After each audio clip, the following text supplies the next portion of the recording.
Hey guys, my name is Gypsy. I live in the mountains of Virginia, and my husband and I have a passion for motorcycle riding. What you'll find on my channel are awesome rides highlighting the history and interesting facts of places that we go. I'm super excited you're here, so hit that subscribe button and come along on all our adventures.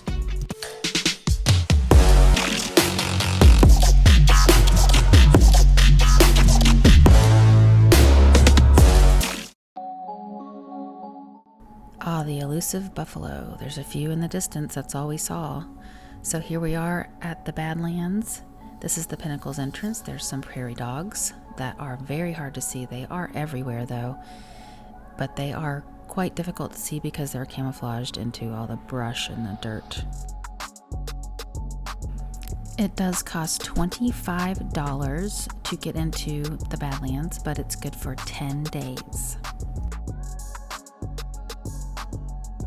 So for thousands of years, the Lakota and the little studied Paleo Indians, followed by the Arikara people, camped in the valleys here where there was fresh water and game. And if there was a lot of game available, they would stay into the winter before heading back to their villages on the Missouri River. So just looking at this landscape here, you can see why they called it the Badlands. I would imagine it's very difficult to survive here. So the government gave the homesteaders 60 acres to come out here and try to make a homestead, but they realized that that was not enough land for anyone to make a sustainable living, so they increased it to 640 acres. But still, it was very, very hard for the homesteaders to make any kind of living or get anything to grow. They ended up raising cattle and hay and winter wheat, but a lot of them left during the Dust Bowl of the 30s because it was just ridiculously hard. They lived in these sod houses and it was just really hard to live out here. And also there was a bunch of grasshopper plagues. And on top of all that, the winters are very, very hard, very cold, lots of snow, and there is not a lot of wood to burn, so it was probably hard to stay warm. So we had to stop for some road work, and I noticed when we were driving by there was a truck that was had some kind of paleontology name on it or whatever. So I started researching, and they find dinosaur bones out here. When it rains really hard, sometimes they'll be exposed, it'll erode them out of where they're buried in the Badlands. So I guess anytime they do any kind of road work, they have to have the paleontology people come out just in case they run across any dinosaur bones. And the Lakota were the first to find large fossilized bones, as well as they found seashells and turtle shells. The White River Badlands is the birthplace of vertebrate paleontology. So there's 84 distinct species of animals identified in the fossil record, and 77 of them were found in the Badlands. Okay, so these are some examples, and instead of butchering the names of them, I'm just going to tell you what they kind of look like. So one was related to camels and pigs. The other is a camel, an early camel. Another one, horse-like looking. Another one is an early rhinoceros. One that looks like a rhino with elephant legs. A wolf, dog-like dinosaur. A dog and fox-like dinosaur. Pigs, squirrels, mice, rabbits, weasels, tortoises, crocodiles, snakes and lizards, birds, shells, and other sea life. The White River Badlands is a collection of irregularly shaped, highly eroded areas that extends from southwestern portion of South Dakota through parts of northwestern Nebraska and eastern Wyoming into eastern Colorado. It's a really large area. The drainage pattern of the Badlands converges on the White River, and that's how it gets its name. So all this stuff is new to me. I really hadn't ever studied any of this before. But the Badlands are made up of volcanic ash and silt and debris. And so my question is, where's the closest volcano around here? There's not one very close. So that points to a catastrophic event that was going on all over the planet, because of the proof of all the dinosaur bones. And the fossils being found, they find fossils from Alaska all the way to Pennsylvania, in different areas. But it was a very large part, and they also find fossils in other parts of the world. For example, they found whales in Peru in the desert and in Chile in the desert. And the whales still have the baleen in their mouth, which points to a very rapid burial, which doesn't support whale being a fossil over millions of years.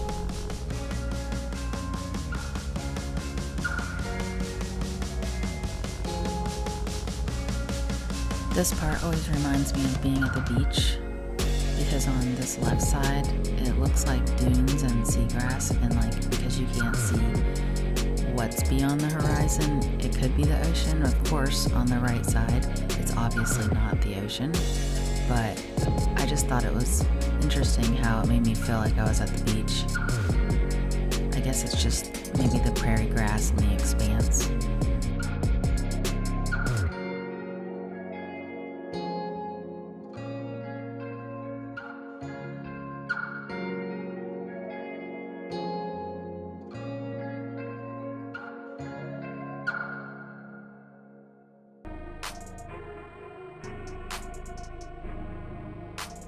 The places all over the world where they find the dinosaurs is called the geological column.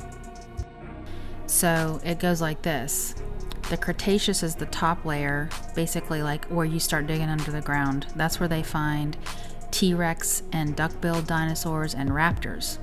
So then after that, it's the Jurassic layer, and that's where they find like the Brontosaurus with the big long neck and the Stegosaurus. And then it's the Triassic layer, and that's where they find a lot of ones that we've never heard of. And the further down you go, you get reptiles, and then lower down it's amphibians, fish, and then more marine animals. It's really interesting.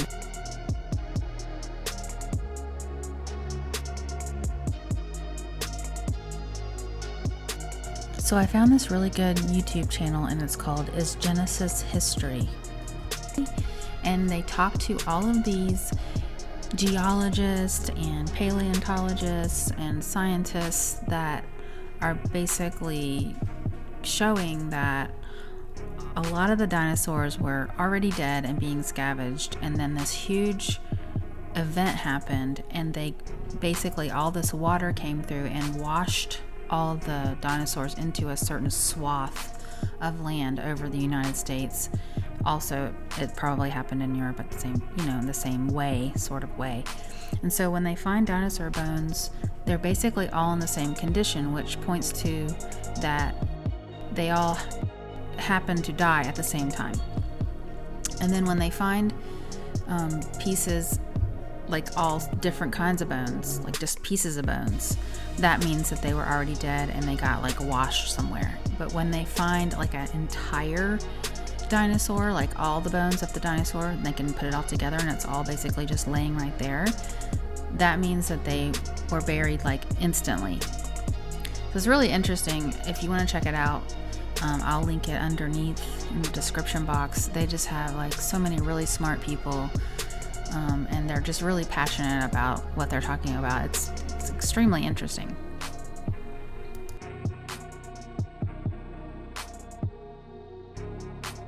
Make sure when you do go to the Badlands that you bring some water and maybe some snacks, because it is going to take you about 2 hours, maybe more depending on traffic, to do the entire loop.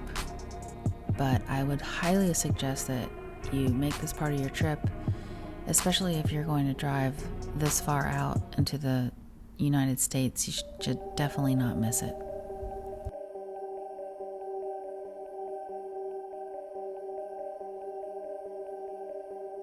Of course, there's tons of overlooks to stop at and check out. I did see a couple places where there were restrooms. There's a visitor center, and there is a campground there. I did notice that there was a campground there that I think some people come in and camp inside the Badlands. That might be kind of cool.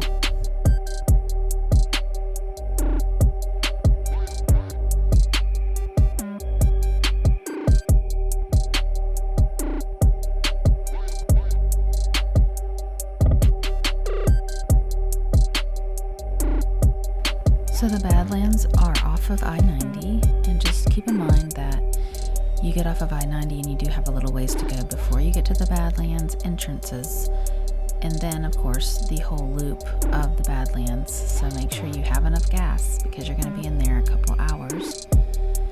And then after you get through the Badlands, you end up in Wall, which is a very, very small town, but it is home to Wall Drug, which you will see a million signs for it on your way out to South Dakota. It's very touristy, and there's lots of stuff to buy. You know, they have like a cafeteria.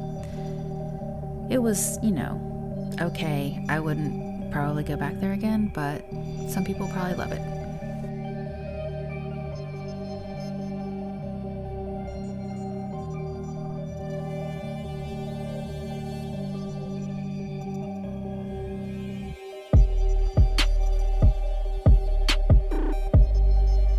This was our second trip out to South Dakota, so this was the second time we had driven through the Badlands. It was a really fun ride, and I would definitely recommend that you guys check it out. But now it's time for us to get back to the Black Hills and do some more riding there before we have to head back to the East Coast. So I hope you guys enjoyed this video. Thanks for watching, and like and subscribe, and hit the bell notification if you want to be alerted when I upload any new videos. And I'll see you guys next time.